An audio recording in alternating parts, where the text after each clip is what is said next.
Hello and welcome to episode 37 of Speak Free with MattyG. I'm joined here today by Glenn Paul, an actor, model, wedding celebrant, and overall superstar. So obviously today we'll be talking about your career, multi-talented career that you have. We'll be covering men's mental health, your ambassador work for Bully Zero, and a few other topics as well that you're passionate about. So let's get into it. Let's talk about your career. Obviously, you're a creative person, but it wasn't always like that, was it? You always wanted to do that, but you didn't always you didn't follow those passions right from the get go, did you? No, I didn't actually. When I was a kid, I was about 7 or 8. I can't remember exactly, but I was a really shy kid.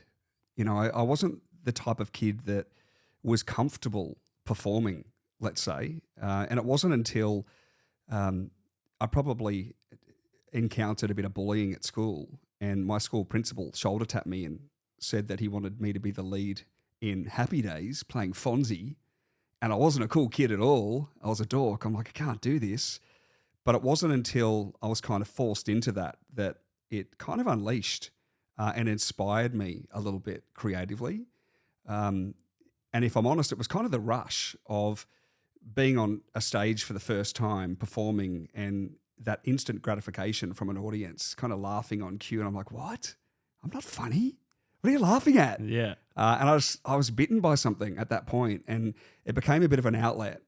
As I mentioned, being bullied as a kid, which I was. I mean, I grew up in the southwest Sydney area of Ambervale, right in the Campbelltown area. Yeah. And, it's heavily sporty. And as a creative, someone at the time, of my vintage, Neighbours was huge. And, it was the era of Kylie and Jason and all this pop stuff. And I was this little creative kid who liked to sing and dance and perform, but people didn't really know that. And I didn't express that until I kind of needed to. And I think when I was going through a bit of a tough time, it became a bit of a saving grace for me, to be honest. So yeah, I kind of became a creative. I don't know if I was a creative. I'm not sure. But as far back as I can remember, I feel like it became that way as a way of escaping what was a pretty tricky childhood at that time. Yeah. And going back to, you said you're bullied. Obviously, that leads into what we'll talk about a bit later with Bully Zero. But what sort of impact did that have on you growing up? What sort of mental impact? That's a big question, dude. That's a really big question. And one that only now that I'm in my 40s, I've kind of asked myself many times. And I've been very fortunate, and we'll talk about this after, with my ambassador role with Bully Zero, to be able to share my story a number of times now, which has been really helpful and very healing for me as well. It took me a long time, probably my 40-odd years, to realize it wasn't about me. Because for a long time, me growing up, I started to question more myself, and I started to really buy into some of the narrative that people were throwing at me, which wasn't true, but it was really hard to get away from. And being a young kid, and I also, I grew up in a household which, bless my parents, middle class, hardworking people. They didn't have the skills that I think we have now to be good communicators and to really unpack feelings and big feelings. And I was dealing with a lot of big feelings at school from what I was kind of being subjected to, me and a mate of mine.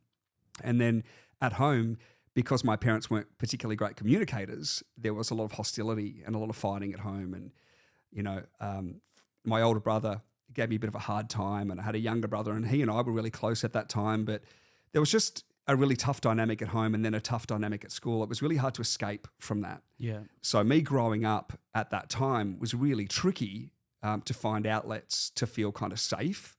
And I remember buying into some of that narrative and just really being defeated and crying a lot away from people so that people wouldn't see it, and then finding ways to be creative to kind of pull myself out. And I've told this story a whole bunch of times now, but the way that I escaped that time was often, because I was a performer as a young kid, I would have these lounge room concerts when no one was home. And I'd be like imagining that, it's probably why I always wanted to sing or be an entertainer.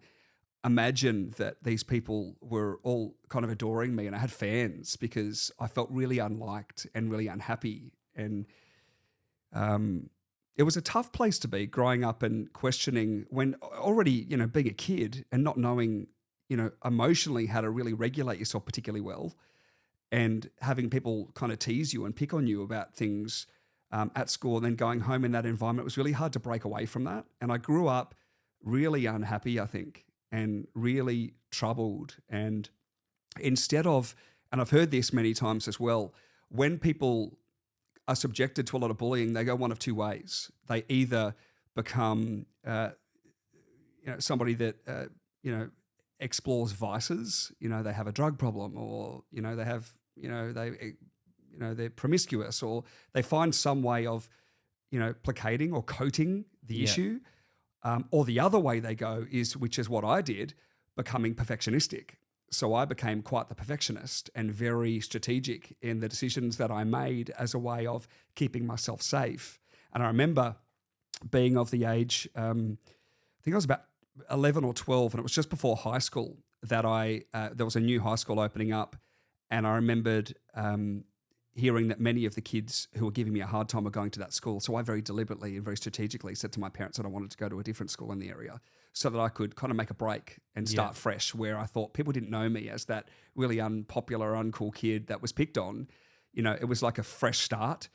And but I became perfectionistic and started just really trying hard and showing people that I was a good kid and that I could get good grades, and that was my way of kind of feeling liked. And that's a really shit way to grow up, to be honest, to say I need to be good at something, or, I need people to value my achievements so that they valued me.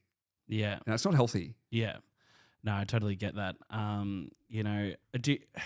Do you think creative people on a more general level, I feel this quite deeply, especially we were talking before off air that I went to NIDA, and it seemed like everyone had some sort of story within my class of some sort of, pain or trauma that they would put into, NIDA's very, I don't know if you went to NIDA? I went to NIDA, yeah. So it's there's, quite a few tutors that will dig into that to get to the bottom of it. For a bit there, I was like, is this even fucking acting class, or is this fucking therapy? Because, It's probably a combination of the two, to be fair. But it feels like creative people, they all tap into something along the same sort of line, you know what I mean? Like whether it be, childhood trauma or bullying or whatever it may be. But I think, do you think that it's creative people as a whole that all connects on that sort of level? Or do you think it's just that they use that to sort of tap in to use that for their work? Look, I think a lot of creatives that I know have grown up coming through some level of trauma. And I don't know if that necessarily makes you a creative. I think it helps with you being a creative, especially in the acting world. You've got things to draw on. And I know from the perspective of NIDA, they won't take you unless you've kind of had some life experience and you've got some things to draw from. And I think it really does help. If you, I love to read bios. I find people's stories really interesting. And I've read a stack of actor bios, and what comes out really loud and clear through each of those that I've read is that they sustained a lot of trauma as a kid, and it made them fall into, some sort of performance or creativity as their outlet, which is certainly the case for me. So I think there's definitely some truism in that. Yeah. Let's talk a bit about your career and some things that you've done. What are some of your what you would consider your biggest achievements in your career? Oh, look, my career's been so varied, to be honest. I started, I remember I was about 15, 16 and telling my mum at the time that I wanted to be an actor. And my mum went, kind of, I'm going to paraphrase. It wasn't her exact words, but it was something along the lines of, that's a really nice dream, but you kind of need to do something, something else and have a proper job to fall back on, because it was something along the lines of, you just don't have the talent to kind of make that. And it always kind of stuck with me. I'm like, that's a really shitty thing to say. And I know now that I'm older, she didn't, and now that I'm a parent as well, that she didn't mean it that way, but I took it really hard. I think because of what I'd already been subjected to as a kid, feeling kind of worthless and hopeless and not valued, to then kind of hearing that kind of spurred me on a little harder. And when I was 18, I got an agent for the first time. And then I started, actually, it wasn't even straight away. I think I booked my first ad at about 24, 26 maybe. So I had, years of me auditioning for things before I even booked a part in anything. And I was still spurring myself on, knowing that I could do it. But there was a big part of me that wanted to prove to people, wanted to prove to the people that gave me a hard time in school or didn't believe in me that I was worthy all along. And I think that that probably wasn't healthy either, to be fair, because I wasn't realizing that there was a lot of anxiety that I was kind of crippled with at that time. So I would go in and I'd really have to hype myself up to even audition. And I'd leave and go, I fucked that, like royally. Like I did the worst audition ever and I was petrified at the same time. And I'd walk out and do the best audition in the car park and go, why the fuck couldn't I do that in the room? Yeah. So it took me a really long time to find some kind of even keel and some calmness to be able to even perform in a room. And I'm still, Claudia Carvin, we talked about her off air. When I worked with her on Love My Way, she said the same thing. I remember her turning to me during our scene for Love My Way, and she's like, oh, I fuck up every audition. I'm like, no, you don't. You're Claudia Carvin. She's like, no, I do. And I'm like, I find that mind-blowing. But I think we care so much, and I cared so much about proving that I could do it, that I just often psyched myself out before I even psyched myself in. Yeah. And it took me a long time to realize the anxiety that I was kind of battling that I needed to get on top of. And it's taken me a really long time now. I'm better at listening to myself, but it took me a while. So 26, I reckon I booked my first one. I can't tell you now how many ads I've done. Hundreds and hundreds. And, I love ads. It's an actor's bread and butter. It's where we make our money. Because it is good money, because, you're selling your soul for a product that you don't always believe in. Sometimes you do. It's always a benefit if you do. I did very ironically do an ad for an insurance company, which I won't kind of name, but the irony was that I did maybe 2 years ago, and then we got hit with floods where I live, and the same insurance company refused to pay out on our claim, and I'm like, fuck you guys. Yeah, I'll do the ads for you. But yeah, I think career highlights, a stack of ads. I love ads. I think ads are fun. But Home and Away I loved. I played a plastic surgeon on Home and Away with Samara Weaving. Obviously, doing a small part opposite Claudia Carvin in Love My Way will always be a highlight because I adore her. Like she's not an incredible talent, but an awesome human. And I was petrified, as I mentioned to you before, doing that scene because she picks me up in a bar in, I think, episode 10 of Love My Way and takes me home for sex. And, growing up being obsessed with her and then hearing that Claudia Carvin was taking you home for sex in an episode of Love My Way, like, holy shit, all my dreams have completely come to fruition.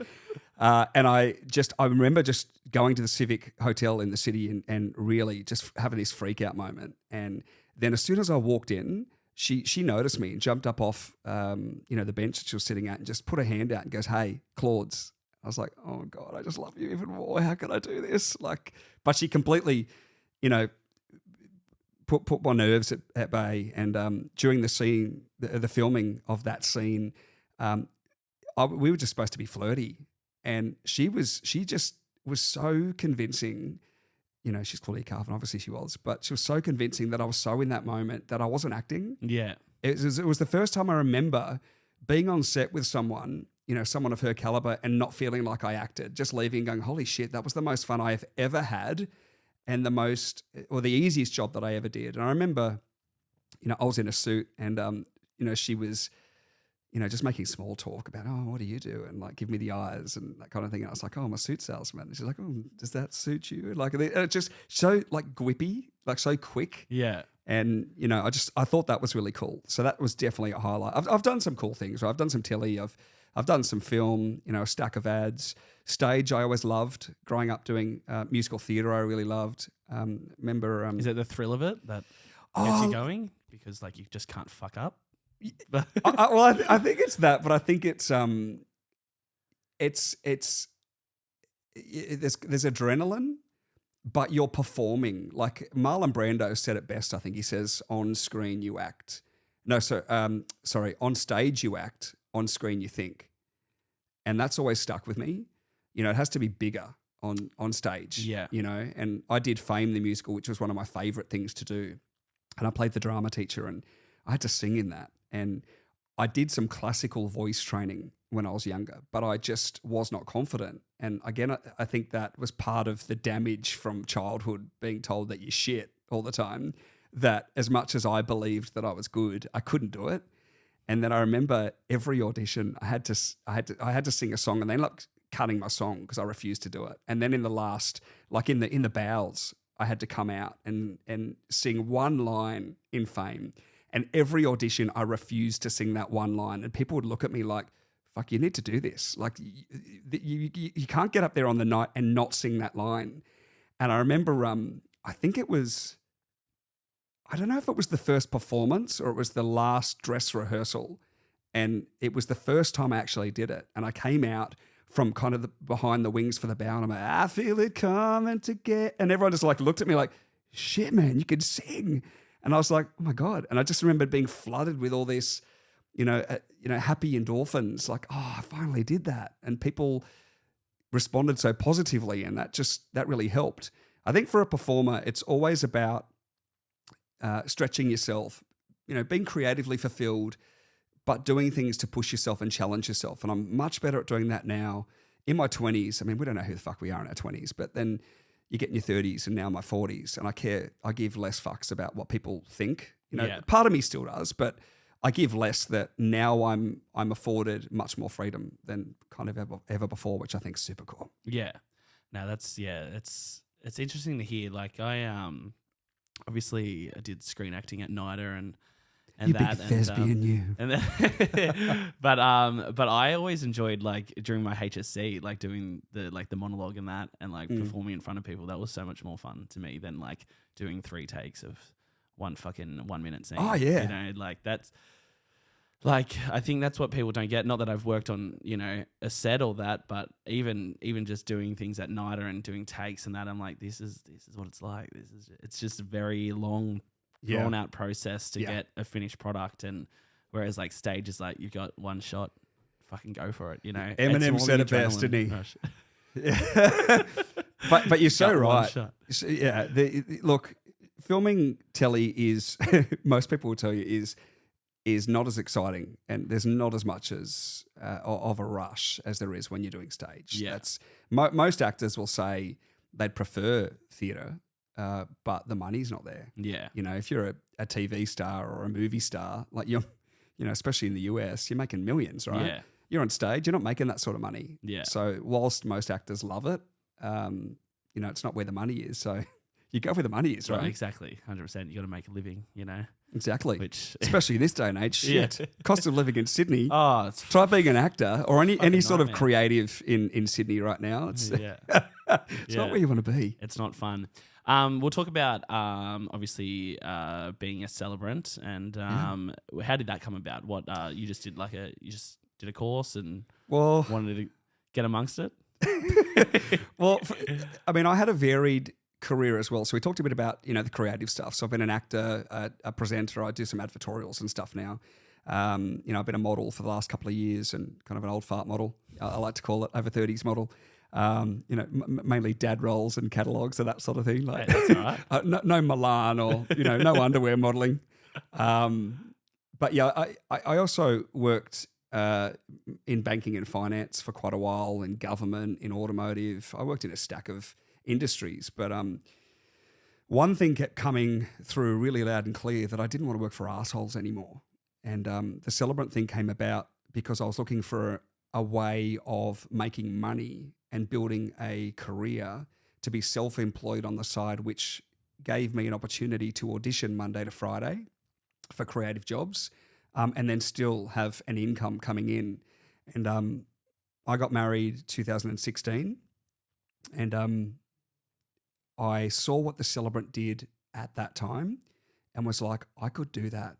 And, what she did was great, but I thought I could add something different to that because of my performance background. I thought I could, play a bit of a crowd warmer at the start and get guests really engaged and having a good time before we started. And, I thought I could add some games or some surprise elements to the ceremony and really modernize weddings and make them fun and lighthearted and, create some really cool moments in a ceremony whilst mixing it with some of the traditional stuff that kept some of that sentimentality into it. So that's kind of the brand that I've created. Yeah. And so I did a course in 2017 and became registered. And I did my first my first wedding. Actually, not my first whilst I was training, but my first wedding outside of training was for Married at First Sight. Oh, really? I did 2 seasons of MAFS Oh, as a wow. celebrant. And I thought, look, if I can do this with a producer screaming in my ear, surely, I can do any wedding. Yeah. And, I've had a really good career. I started at a time that I was still working in the automotive industry and it was a side hustle. And then COVID hit, obviously. And after MAFS, it kind of started to really pick up. And then after the pandemic, it really picked up to the point that I was doing 20 odd weddings a month, some months, which was nuts, right? So this is full time. So I couldn't hold down a full-time job anymore. I had to be a celebrant kind of full-time, which really took its toll on, family life and friendships and relationships because I was just never there. Yeah. I wasn't there on weekends and I was struggling too, Our house had been flooded at that time and, I was in a really bad place. I think that's when kind of mentally I wasn't doing so good. But the celebrant stuff was really thriving and I was doing, smaller elopements and then, huge weddings. I married the owners of White Fox, the agency. I married an AFL footy player. I married Miss Universe. I recently did Kyle Sanderland's wedding. I was their celebrant. That's built insane. I do want to talk about that. Yeah, I've really built a really strong career as a celebrant, and I genuinely love that. And I love that because what's always been in me is that, I love people. And although I do feel that in my 40s, I'm becoming a bit more cynical, and I have less tolerance for some people in my life, I still see people as ornately good, and I'm interested in people's stories. And that's what I love about that. I get to learn people's stories and I get to perform a ceremony that kind of celebrates their story and entertains people and helps to officiate a wedding, I think is such an honor. And I think a really cool job that has become a bit of a buzz thing. Lots of people now want in. So back off, people. There's now 10,000 of us. 100%. Back off. And I got to say, I've been in a couple of my mates' weddings and my brother's wedding as well. And having a good celebrant, literally, it changes the whole wedding. It 100%. If you have a shit celebrant, the night, the whole vibe, the whole mood is just off. Yeah, look, and people don't want shit celebrants anymore. What used to be in this industry was typically, and it sounds ageist, and it's absolutely not what I mean, but it used to be older celebrants, very dull, very vanilla, who would stand there and read out of a book. Yeah. And most people would look at them and say, look, what do? You rock up for 30 minutes, you read out of a book and you go home. And what anyone will tell you is that it's absolutely not like that. And I also don't mean that about, older, because there's lots of older celebrants who I think are absolute rock stars and amazing, but that's just creating an image, right? Now what people tend to ask for is young, fun celebrants. That's what they're asking for. They don't want it too outlandish, although in saying that, there is a guy up in Newcastle who I follow and, I think he's great. He plays in his own lane, but he wears chaps and comes out cracking the whip and sometimes wears budgie smugglers, and that's his vibe and not my vibe. I don't think I've got the physique to pull that off, to be fair. But it works for him. But it's what people want. They want to create some really cool moments in their wedding now. They want to have a fun wedding that they actually enjoy. It's scary as all hell. Most brides will say the scariest moment is their processional, walking down the aisle for the first time with everyone gawking at you. Yeah. And the groom is always packing shit before it starts. And I'll always, it's my go-to. I'll turn to him on mic and say, on a scale from 1 to 15, how nervous are you? How much are you packing shit? Yeah. And they'll normally go 15 or 16 or, some crazy high number because they're packing it, right? They want someone that makes them feel comfortable and who's going to bring a vibe. Yeah. It's going to bring a really cool energy. 100%. We'll talk about obviously Kyle Sandilands' wedding. Was covered in the media. It was hugely. Yeah. Anyone who listens, I don't know. I don't think any of us saw it.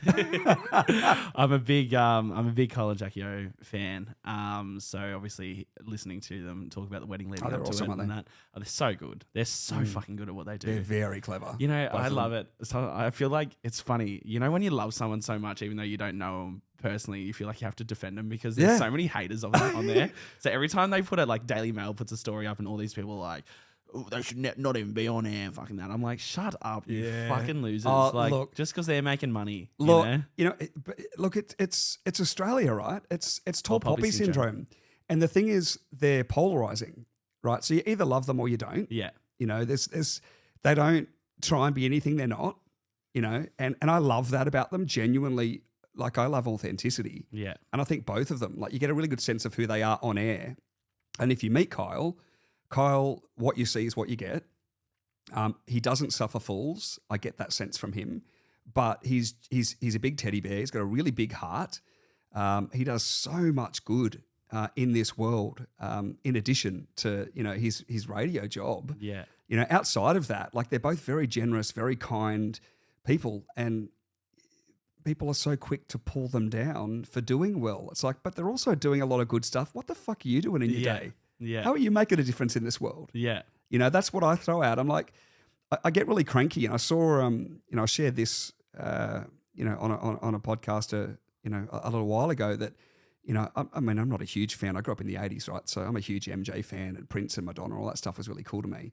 Now, Madonna, you know, she's a lot older now, and she's had a lot of work done, and just reading the vitriol that people spray at her online, it's like, fuck, what have you added to society? What have you people done? She's a queen, right? Mm-hmm. She has, you know, she has more accolades and more achievements than any of us will ever dream of, but you feel that you've got a right to slam someone and pull them down. Like, it just, that shits me. Yeah. And yeah, probably a nice segue into mental health. It's not a good thing for people's esteem. And, you know, I think socially as well, because I've, you know, built a decent social following. What I've also known, you know, it kind of supports what we're saying about Kyle and Jackie O. The bigger your social presence, the more haters come out. The more people just want to have a go. Yeah. And they're everywhere, you know. Yeah. They're fucking everywhere. I even had some cunt, and I will say this. See you next Tuesday. Comment on 2 of my fucking episodes on YouTube the other day. It was just like, please stop podcasting. And then another one of my friend who's pretty good looking, and he wrote, I was catfished by the thumbnail. And I was like, shut up, cunt. Like, who even are you, bro? Like, so if you're listening, first of all, thanks for watching. I appreciate it. Peace. Because, send in love. You know, it's helping me out. And second of all, go fuck yourself. Yeah. So, go fuck yourself, please. Look, those people that feel the need to do that, like, I genuinely, and I think now, because of the work that I do for Bully Zero, as an ambassador, like, I genuinely mean it when I say it. Like, anyone that feels the need to bully or troll or be a keyboard warrior, I genuinely say, look, I send you love, because I think they're in some shitload of pain. yeah.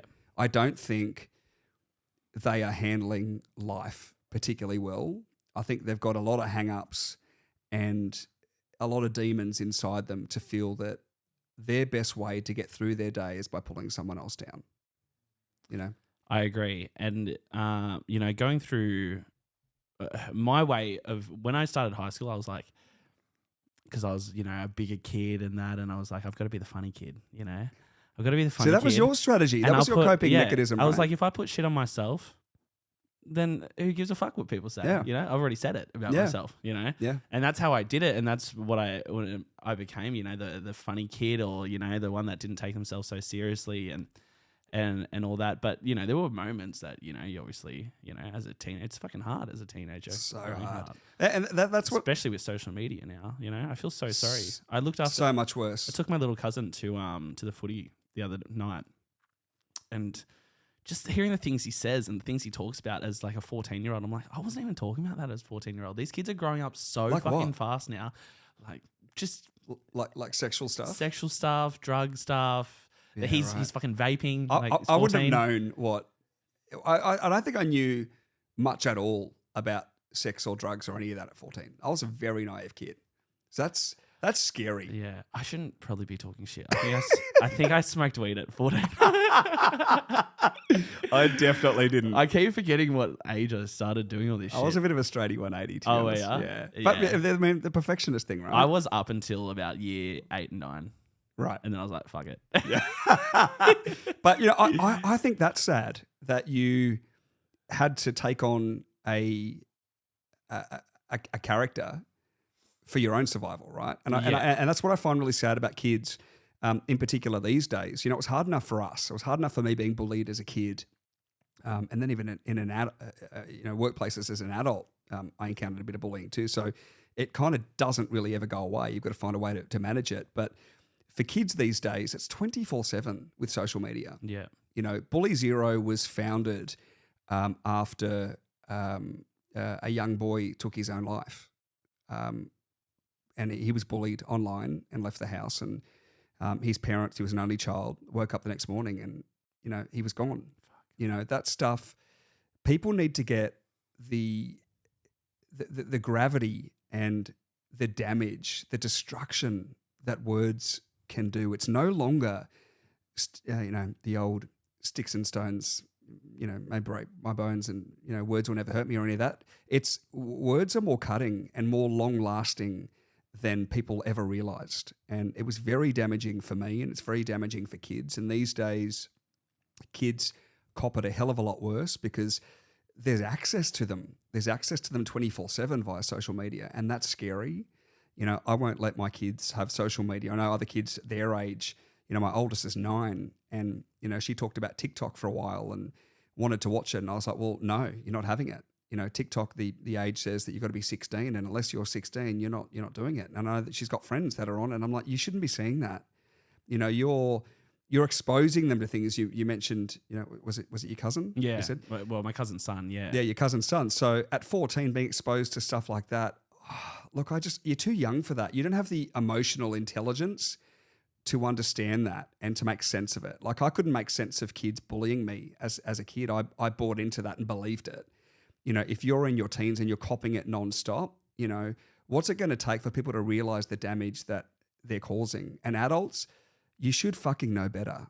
If you're sitting there and you're being a keyboard warrior, if you're on having a go at this guy's podcast for having a go, like what are you fucking doing in your day, Tiger? Yeah. Let people swim in their own lanes. 100%. Let people live their own life. Let people have a good time. If it's not hurting you, who cares? Yeah.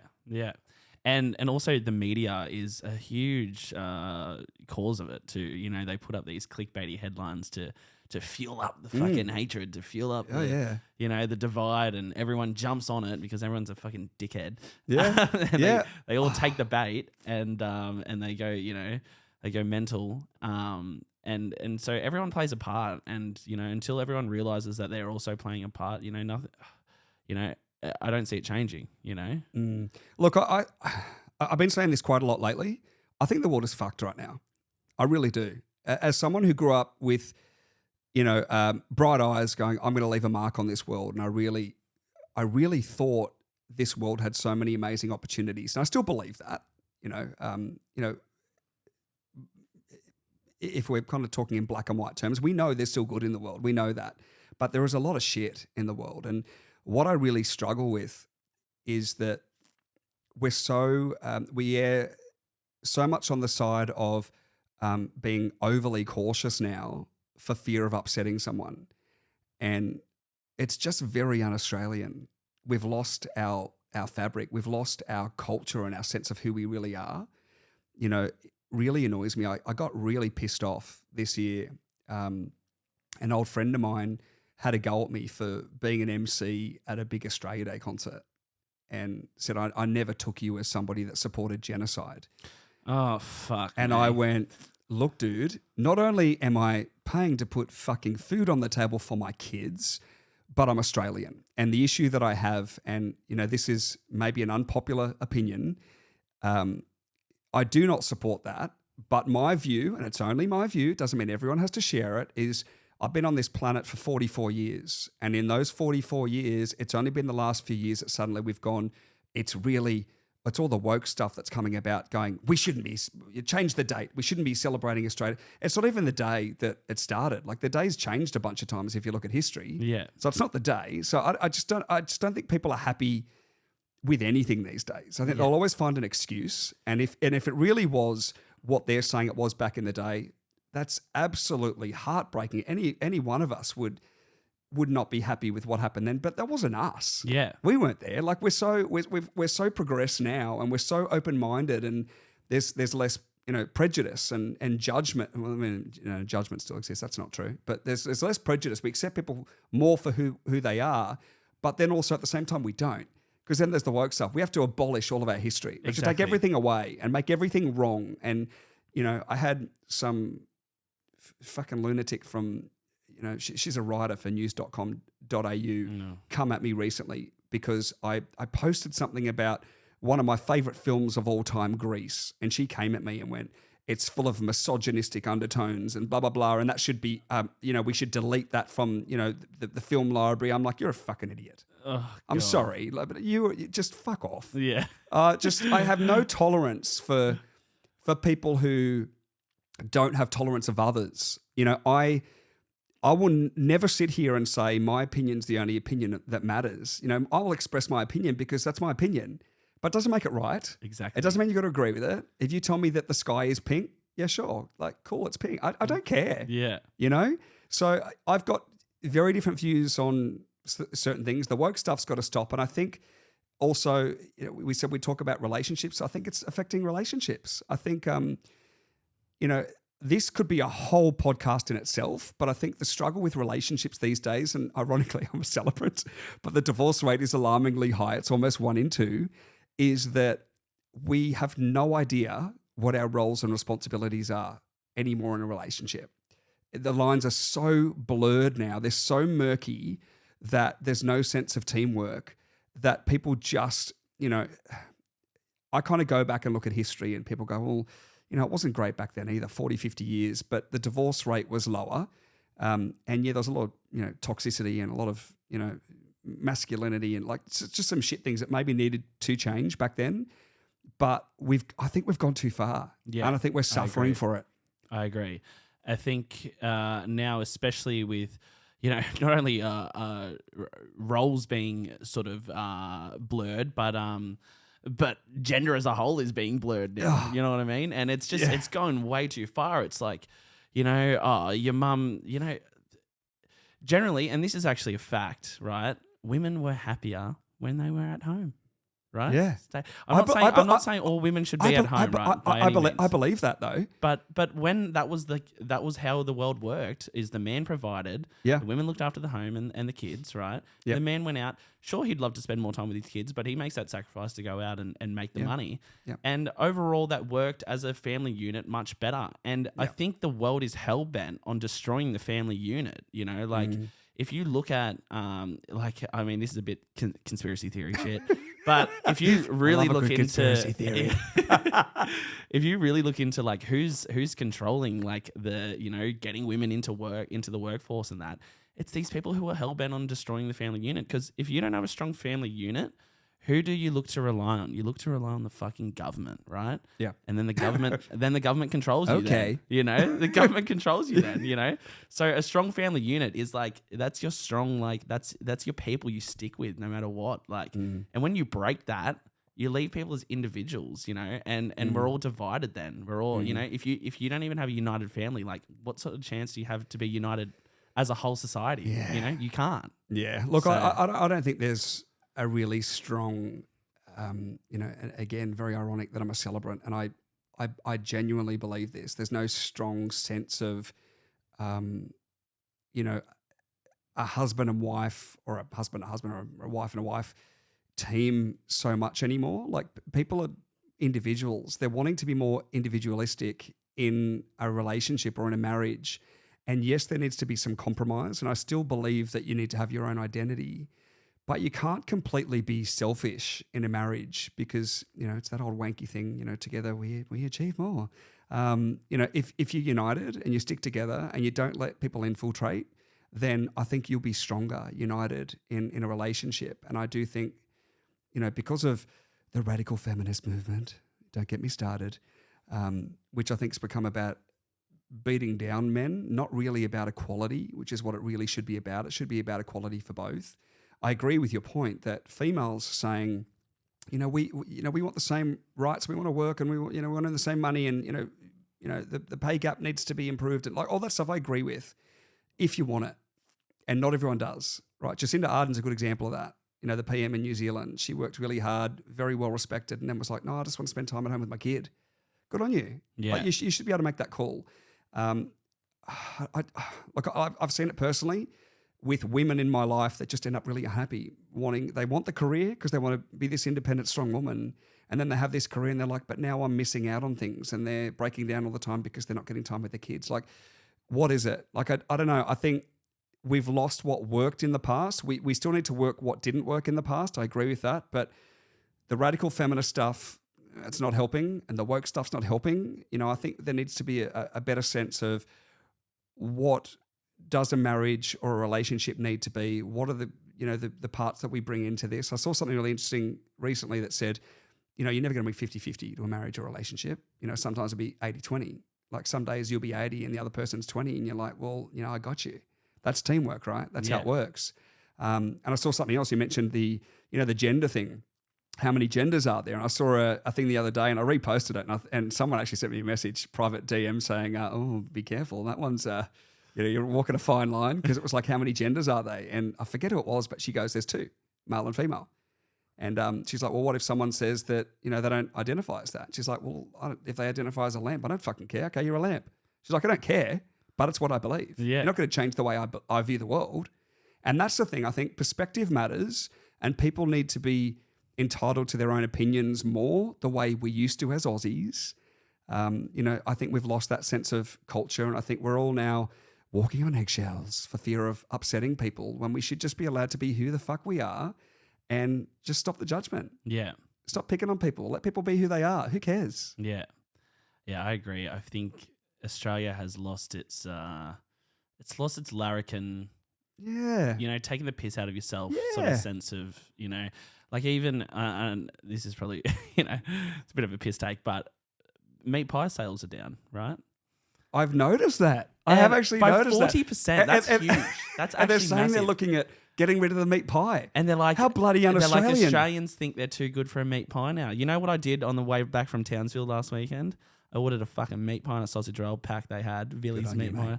I love a good Villy's. This bitch is sitting, trying to sleep next to me. I'm like, it's a 9:50 a.m. flight, cunt. Wake the fuck up, It's a fucking 2-hour flight. Fuck me, There's no jet lag here. Wake up. She's like laying on the fucking the fucking flip down, tray in front of her. I'm like, fuck me. Now I got to wake her up to go piss. But yeah, and I'm fucking spilling crumbs in her hair and shit. I'm like, oh, fuck it, mate. Nice. This is Australia. Fucking hell. See, but that's what makes Australia great. Yeah, 100%. We need those hats. Make Australia great again. Don't we? We do. Bring back the fucking meat pie. Yeah. Lift those sales. I think the problem with that is, like everything else, we're just trying to constantly be better health-wise, and that's good. That's great. But we still need to bloody enjoy a meat pie. Yeah, right? yeah. Go to the footy and fucking eat a meat pie. Eat a meat pie. And enjoy it. Even if the ass falls out onto your shirt. Especially if the ass falls out of your shirt. Then you'll be doing these ones. Yeah. Yeah. We didn't love How that. good. How good. I'm going to buy a meat pie today. Yeah, Thank you. Fucking oath. I will. I'll stop at the server on the way home and fucking get one, mate. I do just want to talk about Kyle Sandland's wedding. Obviously, what was that like for you? Obviously, it would be, it was. How did that come about? First of all, do you know Kyle personally? Or I don't. I'm actually mates with Kyle's brother Chris. Right. Okay. We've been mates for a few years, but that's not how the wedding came about. He didn't know I was doing it. Actually, when he rocked up on the day, he's like, "What the fuck are you doing here?" And literally, that's his word. What the fuck are you doing here? Well, dude, I'm a celebrant. I'm a celebrant. Your brothers get married today. So no, it came through a planner that I've worked with a stack of times. I did one of our former, I think she was Miss Australia or Miss Australia, I think she was, maybe Miss Universe. Renee Ayres, beautiful girl, beautiful. Her and Andrew, lovely, lovely couple, married them. And that's when I first worked with this particular planner. And I've worked with her quite a few times, assisted with weddings over the years. And, she's very, very good to me. And whenever she's got jobs, she often will hit me up and say, have you got this date free? What are your current rates? what are you going to include? Can we set up some time to chat? And she looks after me, and I love her as a human. Like, her and her husband Josh, just legendary people, just amazing, salt of the earth, beautiful peeps. And so she looks out for me, and that one came about because she reached out and went, "Are you available 29th of April this year?" And I went, "I am." "Why?" She goes, "Wedding." Said, "Who is it?" She goes, "Can't tell you. You got to sign a document before I can tell you, an NDA." Wow. And so I signed that, and then found out that it was Kyle after signing the document. And everything was quite hush hush. And met with them at the venue to sign off the legal stuff prior to the wedding and just talk about what they wanted to do. And they wanted to keep it quite simple, and they didn't want to do too much. And obviously Kyle's a big personality, and his wife Tegan is not as outgoing as him, obviously, because of what he does. He's a big media heavyweight. People adore him for what he does, but she's quieter and just really genuine and beautiful and sweet. And I keep kind of sharing this. I haven't shared too much about it, but one thing that really struck me, and people may not know this about Kyle, but how beautifully respectful he was of her, because he is Kyle Sandilands, and you could put him here and he could talk all day and entertain us, and we'd be like, "You are just like something else," right? He would naturally be really comfortable to get up there and do his own vows and do whatever else. And because she's not used to the spotlight like he is, he turned to her and said, "What do you want to do, babe?" And she's like, "Oh, I don't really want to do that." He goes, "Okay, we won't do that." He didn't kind of play it his way. He played it all to her. And I thought it was really beautiful to see.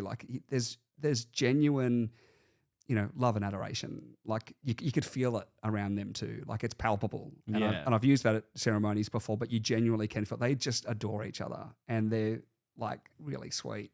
Yeah. Yeah. What else can I say? That's nice to hear. It was such a good wedding. Obviously, they didn't invite that many people, 130 people. Okay. Of one, the Prime Minister was obviously one of those guests. Wow. So 130. Yeah. Wow. I thought not massive. Yeah, I thought there'd be a lot more. Yeah. Look, they spent a lot of money on styling it and setting the whole wedding up, but they invited who they wanted there, which I think is that's great. Like, he could have had a cast of thousands, right? Yeah. Because the amount of people that he'd be exposed to. 100%. And I heard that there was all these A-listers and things coming, and that wasn't the case. Most of them were his family and his friends. So it just shows the loyalty and the genuineness of him as a person. Who were some of the biggest names that were there, other than the Prime Minister? Obviously. Look, this is probably the coolest thing, because I've performed some weddings with some some celebrities or some reality stars or whatever in the past, and you kind of go, "No, okay, you're from that, like whatever." But this is the first time that I genuinely, I didn't realize, but the morning of, I was really cranky. I was on edge, and I had a photo shoot in the morning, had a modeling shoot for some stills with the agency, and I was just really not in a good way, and not really even not even realizing. And then when I was driving, I'm like, "Why the fuck am I so heightened? What is this?" And I'm like, "Holy shit, you're doing Kyle Stanley's wedding in hours. Like, of course you're heightened." So I had to pull over to the side of the road and meditate in the car before I went there. Yeah, wow. And then I was super fine and really relaxed, but until standing outside before starting and kind of ushering people in. And the first person I looked to the right, I saw walking up was Guy Sebastian and his wife Jules, and then behind him was Samantha Jade and her husband, and then behind them was Karl Stefanovic and his wife Yasmin. Yeah, Jesus. Bo Ryan was there with his wife. I've met Bo a couple of times, and he's lovely. Had a chat to his beautiful wife. Then I think Chris Minns walked up, State Premier, and said g'day to him, and had to tell a few people to kind of get inside at this point. Jackie O, as many will know from the media, was one of the last to arrive, and just a beautiful human she was. Like, stopped, introduced me to Kitty, her little girl, shook my hand, and just looked into just gave me time, even though we probably didn't have time. It was just a really nice moment. Yeah. And then when we kind of all got inside, a few celebs inside the room, I thought, okay, this is cool. I've met people. We're good to go.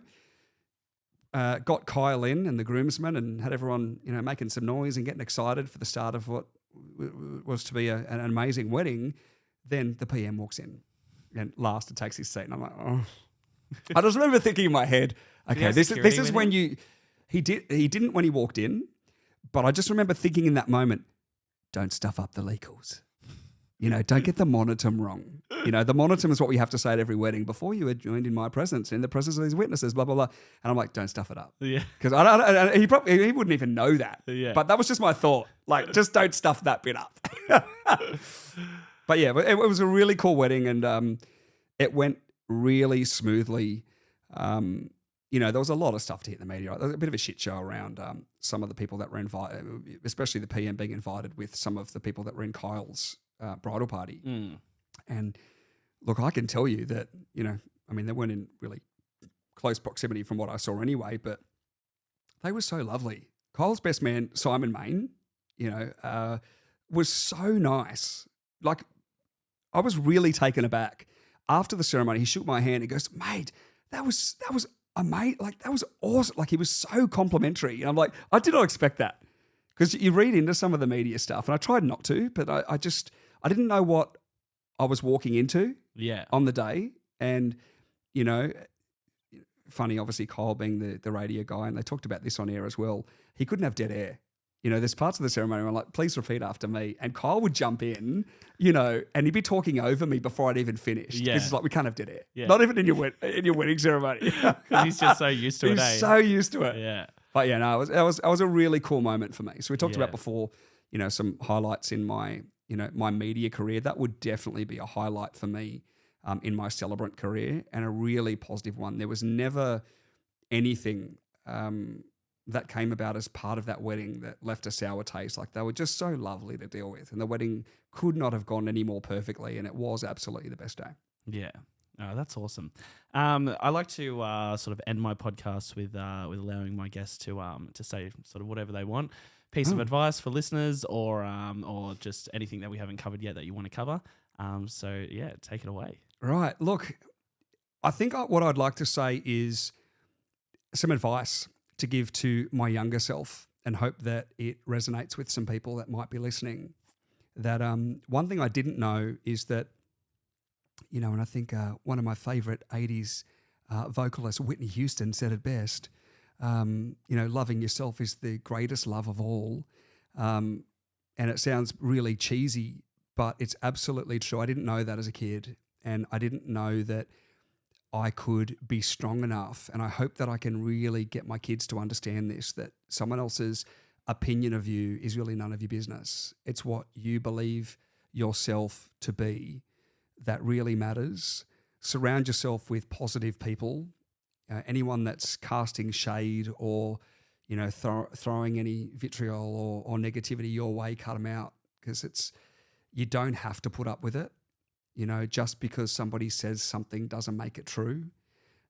So know who you are. Spend some time discovering yourself and grow within yourself and evolve as a human being. Surround yourself with the right sort of people, and always back yourself, because ultimately everything will always be okay. Sometimes we're riding that wave and it can be a little bit turbulent, a little bit rough at times, but you always come out the other side and you always come out stronger. Awesome. Well, thank you very much for coming in. Thank you, Tiger. And remember, guys, speak free with MattyG.